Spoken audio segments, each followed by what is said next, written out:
Hi and hello watch fans, and welcome to another edition of the Real Time Show. We're here today still in the glass igloo in front of Villa Sarrazin at Time to Watches 2025. I'm your friendly neighborhood jeweler together with my friendly neighborhood watchmaker who's actually sitting next to me, so I don't need to ask where he is in the world today. Oh, I'm very pleased to have in front of me Katja of the brand that I actually love because I wear your cufflinks on a regular basis. We had a debate if it's Milus or Milus, so we'll ask Katja herself. Welcome, Katja. Thank you. So how do you guys pronounce the brand? We pronounce it Milus in English and we pronounce it Milus in French. Okay. Thank you for that. It's good. Dual strategy. Yeah, it's a nice name. It's a short name, 5 letters, always good. Great logo, easy to understand. You've brought along some little treats for us to see today, Katja. There's a box of goodies in front of us with impeccable presentation, as is something that you will notice with Milus if you ever order one of their pieces. The packaging is superb and the watches always come with extraneous goodies that tell us a story a little bit deeper than just the watch itself. So could you explain to us what you've brought along? Yeah, with pleasure. Well, we have here the Snowstar collection. This collection is inspired by a live barter kit that the American Army procured for their pilots participating in the Pacific Wars. The barter kit contained a Milus watch and a few items in 14-karat gold. So in case of a forced landing, the pilot could use the Milus watch and the gold items as a bartering item to procure food or to find his way or eventually to save his life. So this barter kit is part of the Snowstar collection, and as the original watch was called Snowstar, our collection is still called Snowstar.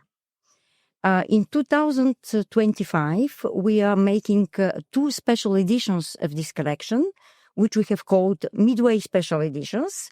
And the 2 kits will, in fact, have the Snowstar watch and a Swiss knife produced by the company Suiza. We are combining in these special kits the know-how of 200-year-old companies, both for Milus and for Suiza. How amazing is this story? It's really cool. I love it. What year are we talking about? So Pacific Wars are what, 70s? No, the Pacific Wars was in the 40s. In fact, it was the war against Japan, led by the United States. And that's why, in fact, we call the editions Midway Special Editions, because Midway was a battle which was the turning point of the Pacific War. So how did Milus get to be a supplier? Because back then they could have opted for American watches. Well, we don't know actually. And frankly speaking, Milus didn't know until the 80s, because the company, the US Navy procured the watches, then they did these live barter kits, but this information was secret. And in the 80s, they declassified and made an auction sale of few remaining pieces. There were articles that appeared in the press, in the American press, and this is how the public understood this, I think, amazing story. And also this is how Milus understood.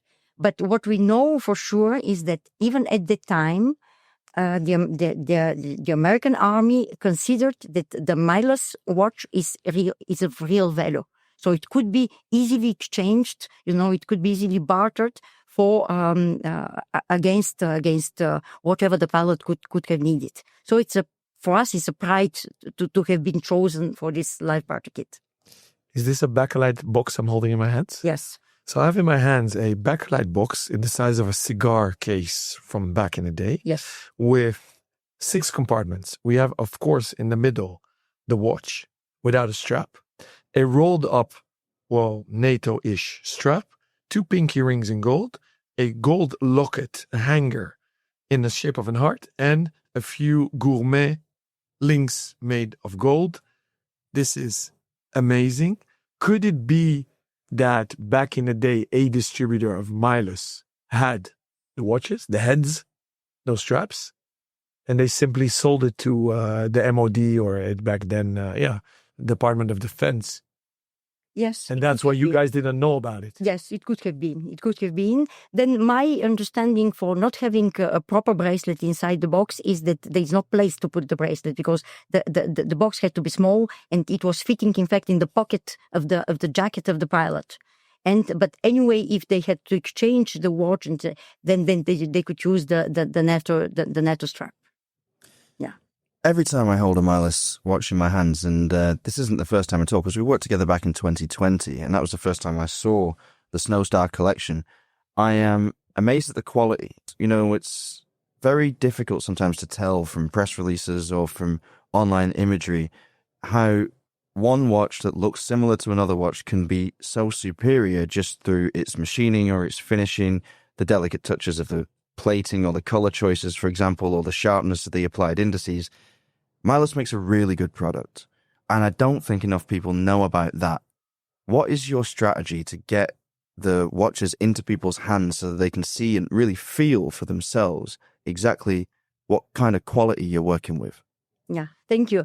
When we launched this collection, we were fully in the COVID period in 2020, like you mentioned, and we focused on our web e-platform for in our website, which we developed, I think, nicely. After the COVID period, of course, we are now looking in increasing our distribution channels and making our watches more known to the public. I've got the knife in my hand here. This is a piece of kit. Swiza, S-W-I-Z-A. If anybody doesn't know, this is a Swiss-made blade. It is it's hefty. It's beautifully engraved. It's got an ergonomic handle with a leather insert. It feels nice Milus engraving on there. This is a tasty little. I've been playing around with it for 5 minutes. I love knives, pocket knives, obviously Swiss Army knives. And I had to look for how to fold back the main blade, but it actually has a push mechanism.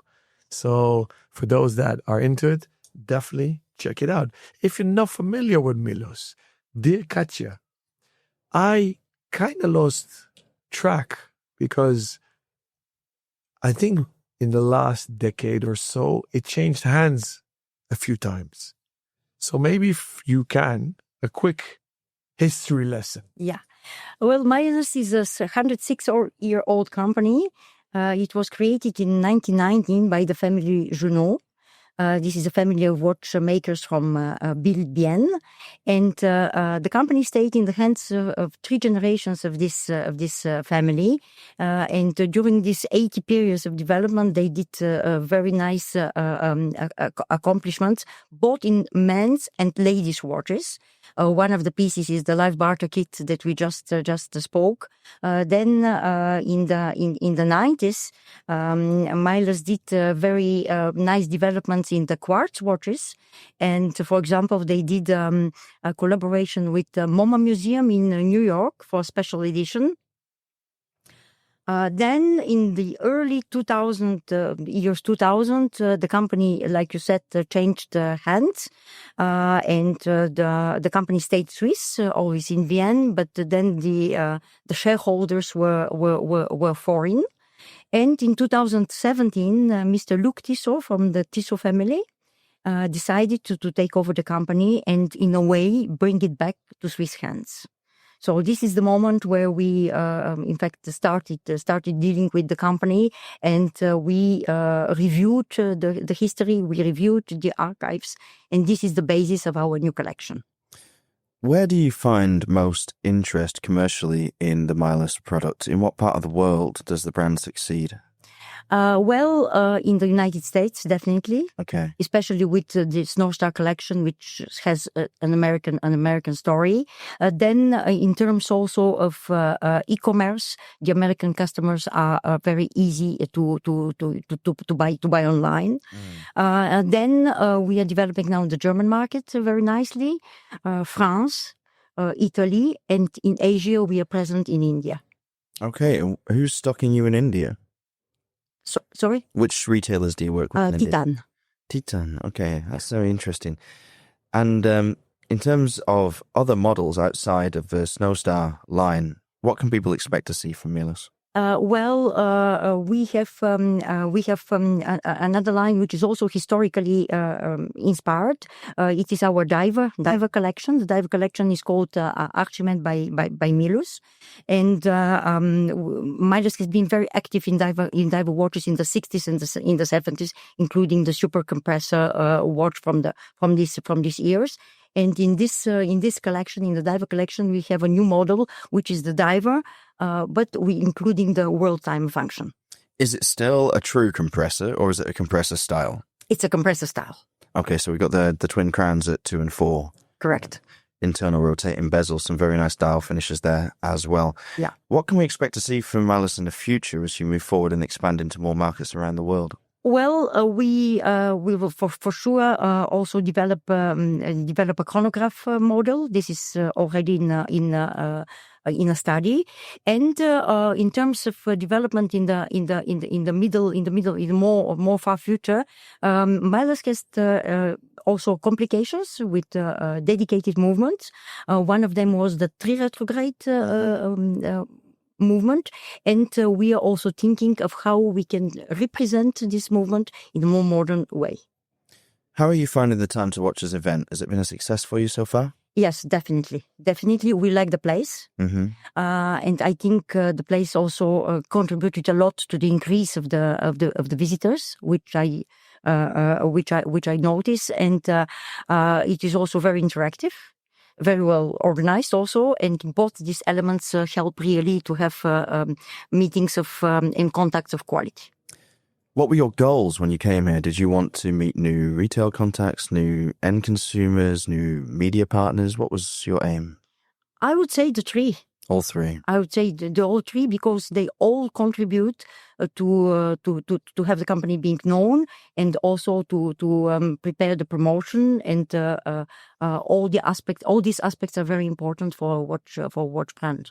So on those three fronts, on retail, media, and consumer, what's the feedback you've received on the product? Because obviously all three look at it slightly differently. Some look more price focused, some more quality focused, some more innovation focused. What have you heard? Well, I think the three combined in saying that the perceived value of our products is higher than the price. Mm-hmm. And what is the price? The price of the Snowstar collection is between 1,800 and 2,000 Swiss francs. Mm-hmm. For the kit, for the special editions with the knife, we are to 2,300 to 2,500 Swiss francs. Okay. And in the Archimede line, we are between 2,000 and 2,400 Swiss francs. Okay, so I'm just going to try and spell the name of the diver for our listeners. It's Archimide. Yeah. Bullseye. Okay, Katja, thank you very much for your time. Really appreciate you bringing this stuff to show us. It's incredible. That knife, by the way, if anyone's wondering, is worth the premium you have to pay for it. It's an absolute beast of a tool. I need me one because I took out the black one. Yeah, I missed that. That has a wooden inlay. That's cool. It's fully satinated. Katja, congratulations. I'm in love. Thank you. Thank you for your time. Thank you also, yeah. I wish you the best for the rest of the fair. Thank you. Thank you for having me. It's always fun to spend time with Milus or Milus watches, because when you get them in hand, you can just feel the machining quality and that the attention has been paid to the right parts of watch design and watch construction. I say this often, and I mean it every time I say it. You have to see them in real life to really get it, because otherwise, the one drawback from Milus is that they are so, well, what can we say, versatile or work-a-day, that online, you'd never pick them out of a crowd. But on the wrist, they just work and they just fit. And especially some of the special editions they were doing, like the all black Snowstar, is absolutely wicked in real life. What did you make of the product in hand, Alon? This is very high on my list of favorites for the whole week, not just Time to Watches, but the actual week. And that was twofold. Not only because I was very impressed with what Milus does today, because this brand has gone through several hands today. And Katja, the new owner of Milus, is a very elegant and very charming lady. And although she was very modest, we discovered she's actually part of the Tissot family. And I don't mean Tissot nowadays, the brand that's owned by the Swatch Group, but the actual Tissot family that is synonymous to Le Locle, the city in Switzerland. And the second part of why I was so impressed, they relaunched the Milus watch that is an actual tribute to the life barter kit made for US pilots. And what does it mean? Well, the word says it all. This was a Bakelite box made by the US Army or the Air Force for their pilots to put inside their pocket, their breast pocket of their jackets, that in case they crash or use their ejection seat and get, well, caught or running behind enemy lines for their lives, so they would have little things to barter to save their lives. Besides a Milus watch and a NATO strap in that box, they had some gold lockets, 3 gold gourmet links that you can cut up or break open to use as a monetary means to buy an escape or save your life. The cool thing about this is Milus themselves apparently did not know these watches were used in these life barter kits and only discovered this years and years later. Now, most probably the distributor for Milus back in the day in the US probably sold them to the US Army or the Air Force and never reported this back to HQ, or obviously in the selling of the company, this information got lost. So the new watch is not a complete life barter kit, but what they did, I think, was very cool. They created 2 versions, a stainless steel one and a DLC'd black one. You'll get a beautiful Swiss knife. The steel one has a steel look and the black one has a black look. What did you think of them, Rob? The knives or the watches? Both. I was really impressed with the knives, actually. I've had a lot more to do with knife makers over the last couple of years than I ever expected I would. I like a good knife, but it's not something, I'm not an EDC maniac, although I've got enough cool stuff now to probably become one if I just found a better pouch to carry it all around with. But yeah, I'm more aware of what goes into making knives now, and certainly with the blades and the spring settings, and I thought the build quality of these was top notch. I like the decoration. I thought that they matched very nicely with the watches. Now, this is something I was saying to a colleague the other day when it comes to creating non-watch products that are branded with a watch brand's logo, whatever it is.